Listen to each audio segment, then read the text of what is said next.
आज हम एक सेंसिटिव और कॉम्प्लेक्स टॉपिक पर बात करने वाले हैं। आज सोशल मीडिया पे, इंटरनेट पे, व्हाट्सएप स्टोरीज पे जहाँ भी हम देखते हैं वहाँ पे हमें इजराइल और फलस्तीन के बढ़ते तनाव के बारे में ही दिखाया जा रहा है। मगर इस वीडियो में आज हम बात करने वाले हैं कि क्यों भारत एक मेजर ग्लोबल प्लेयर होते हुए भी इजराइल और फलस्तीन के मामले में कोई भी साइड नहीं ले सकता। तो प्रेजेंट जाने से पहले हमें जाना होगा हिस्ट्री में।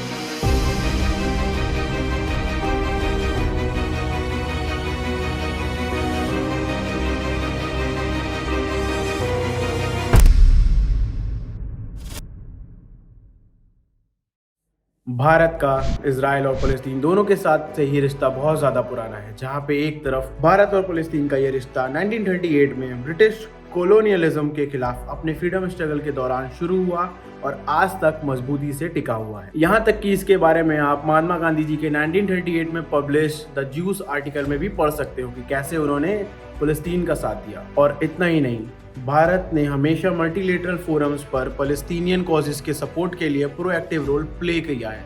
लेकिन मध्य पूर्व के बारे में यह स्थिति साफ है कि अरबों की जिस जमीन पर इजराइल कब्जा करके बैठा है वो जमीन उसको खाली करना होगी। आक्रमणकारी आक्रमण के फलों का उपभोग करे, ये हमें अपने संबंध में स्वीकार नहीं है। पर वहीं दूसरी तरफ भारत ने हमेशा ध्यान रखा है कि उसके और इजराइल के रिश्ते कभी भी खराब ना हो। इजराइल के एक डेमोक्रेटिक कंट्री होने के बाद भी इंडिया की सालों से चली आ रही प्रो अरब पोजीशन अभी तक कंसिस्टेंट है। हाल ही में भारत देश के प्रधानमंत्री नरेंद्र मोदी जी ने इजराइल में हुए इंसिडेंट्स के प्रति संवेदना व्यक्त करने पर दुनिया भर में भारत के सालों से चले आ रहे प्रो अरब पोजीशन के ऊपर बहुत सारे सवाल खड़े कर दिए। बट यहाँ पे हमें कुछ की पॉइंट्स जानने होंगे। पर अभी हमें ये बात करनी है कि भारत को क्या लॉसेस हो सकता है इजराइल और फलस्तीन कॉन्फ्लिक्ट से। अगर देखा जाए तो इंडिया और इजराइल के बीच का ट्रेड 2019 से 2023 के बीच में 5.5 बिलियन डॉलर से बढ़कर 10.5 बिलियन डॉलर हो चुका है। भारत और इजराइल के बीच मेजर एक्सपोर्टेड ट्रेड्स में डायमंड, रिफाइंड पेट्रोलियम, राइस जैसी चीजें शामिल हैं। पिछले 26 सालों में भारत से इजराइल तक का टोटल एक्सपोर्ट 10.8% से बढ़ा है।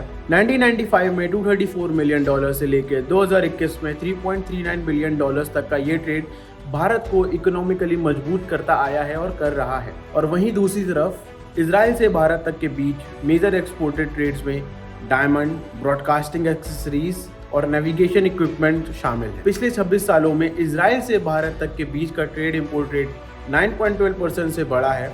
1995 में 292 मिलियन से लेकर 2021 में 2.8 बिलियन तक का ये ट्रेड भारत और इजराइल के बीच में हुआ है। वॉर चाहे दुनिया के किसी भी कोने में किसी भी देशों के बीच में चल रही हो, पर उससे कहीं ना कहीं डोमिनो इफेक्ट की वजह से पूरा का पूरा वर्ल्ड अफेक्ट होता है। चाहे वो रशिया यूक्रेन वॉर हो और अब इजराइल फलस्तीन वॉर। और वॉर से ना ही सिर्फ ह्यूमन लाइफ्स को लॉस होता है बल्कि इकोनॉमिकल रिसोर्सफुल लॉसेस भी होते हैं। रशिया यूक्रेन वॉर से अभी तक वर्ल्ड में 120 million metric ton of planet heating pollution अभी तक अर्थ सरफेस पे आ चुका है किसी ना किसी फॉर्म में।